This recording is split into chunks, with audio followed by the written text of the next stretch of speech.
La Colombie-Britannique est une démocratie parlementaire.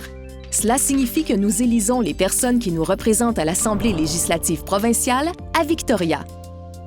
Ces élus sont appelés des députés. Chacun représente une circonscription différente.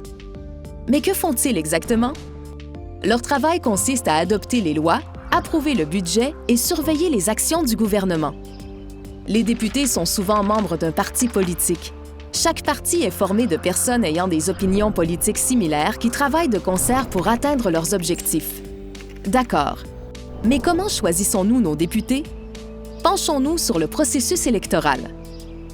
La province est divisée en circonscriptions et dans chacune de ces circonscriptions se tient une course électorale. Les partis politiques appuient des personnes, appelées candidats, qui représenteront le parti dans l'une des circonscriptions. Toutes ces personnes briguent le poste de député. Ces candidats partagent généralement les mêmes idées et objectifs que leur parti. Certains candidats sont indépendants, ce qui signifie qu'ils ne représentent aucun parti politique. Lors des campagnes, les partis et les candidats discutent de leurs idées et de leur politique, que l'on appelle également la plateforme du parti, et essaient d'obtenir l'appui du public. Les électeurs choisissent leurs candidats en marquant leur bulletin de vote. À la fin de la campagne, les votes sont comptés et les candidats gagnants sont officiellement élus. Et maintenant, comment décide-t-on qui formera le gouvernement? Généralement, le parti politique qui fait élire le plus grand nombre de députés à l'Assemblée législative prend le pouvoir et son chef devient le premier ministre ou le chef du gouvernement. Mais ce n'est pas toujours le cas. Dans notre système de démocratie parlementaire, les gouvernements doivent obtenir l'appui d'une majorité des députés.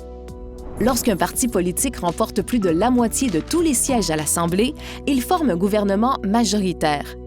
Cependant, lorsqu'un parti remporte moins de la moitié des sièges, mais conserve l'appui d'une majorité de députés, il forme un gouvernement minoritaire.